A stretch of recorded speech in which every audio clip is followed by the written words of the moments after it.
Welcome to my YouTube channel just chemistry coaching classes. ठीक है, okay. Chapter first, ठीक है, we will talk about chapter first some basic concept of chemistry. ठीक है, some basic concept of chemistry के बारे में बात करेंगे। ठीक है, जो हमारा टॉपिक है वो है law of conservation of mass. ठीक है, हम लॉ से जो लॉ ऑफ केमिकल कॉम्बिनेशन है उससे स्टार्ट करेंगे। ठीक है, लॉ ऑफ केमिकल कॉम्बिनेशन होता क्या है कि कुछ नियम, ठीक है, कुछ कायदे, कोई नियम, ठीक है, जिसमें क्या बताया गया है कि आपने कैसे केमिकल आपस में क्या, जब भी केमिकल आपस में क्या करेंगे, कंबाइन करेंगे, उनके लिए कुछ लॉ बनाए गए हैं। तो सबसे पहला जो लॉ है वो लॉ है law of conservation of mass. ठीक है, इसके बारे में हम बात करेंगे। Law of conservation of mass होता क्या है? ठीक है, law of conservation of mass होता क्या है? According to the law of conservation of mass, total mass of the reactant is equal to the total mass of the product.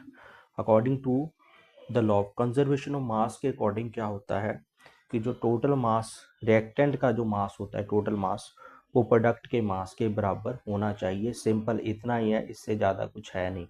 ठीक है, कोई भी किसी भी केमिकल रिएक्शन में लॉ ऑफ कंजर्वेशन ऑफ मास आपको चेक करना हो तो सबसे पहले आपको केमिकल इक्वेशन क्या करनी चाहिए, बैलेंस करनी चाहिए। आफ्टर दैट, ठीक है, आफ्टर दैट क्या होगा, जो लॉ ऑफ, ठीक है, आफ्टर दैट जो मास ऑफ रिएक्टेंट होगा प्रोडक्ट के मास ऑफ प्रोडक्ट के इक्वल ही आएगा। ठीक है, चलो एक इस एग्जांपल से चेक कर लेते हैं। ठीक है, सबसे पहले मैंने एग्जांपल लिया नाइट्रोजन, ठीक है, प्लस हाइड्रोजन को रिएक्ट करवाया। रिएक्ट करवाने पे मेरा अमोनिया बना। ठीक है, तो मेरे को क्या करना पड़ेगा, इसको, इस केमिकल इक्वेशन को बैलेंस करना पड़ेगा, जो मैंने ऑलरेडी कर रखा है। ठीक है, तो यहाँ पे 2 मॉलिक्यूल, ठीक है, NH3 के हैं, 3 मॉलिक्यूल हाइड्रोजन के, 1 नाइट्रोजन का है। मैं सबसे पहले मास ऑफ रिएक्टेंट चेक करता हूँ। ठीक है, मास ऑफ रिएक्टेंट में क्या आपका नाइट्रोजन प्लस 3H2। नाइट्रोजन जो है, ठीक है, नाइट्रोजन का जो मास है वो कितना होता है, N = 40। ठीक है, तो नाइट्रोजन कितने हैं, 2 नाइट्रोजन है। ठीक है, नाइट्रोजन 2 नाइट्रोजन है।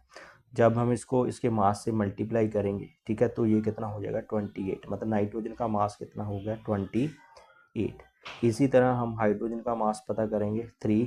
ठीक है, हाइड्रोजन कितने हैं, 2 है। हाइड्रोजन का मास कितना, 1। जब आप मल्टीप्लाई करोगे तो कितना हो जाएगा ये 3 × 2 6। ओके, जब 28 में से 6 हम ऐड करेंगे तो ये 34 बन जाएगा। इसी तरह हम क्या करेंगे, मास ऑफ प्रोडक्ट देखेंगे NH3 का, तो 2 NH3 है, 2 को बाहर रख लिया, ब्रैकेट डाल ली। नाइट्रोजन का मास मैंने ऑलरेडी आपको मैं बता चुका हूँ,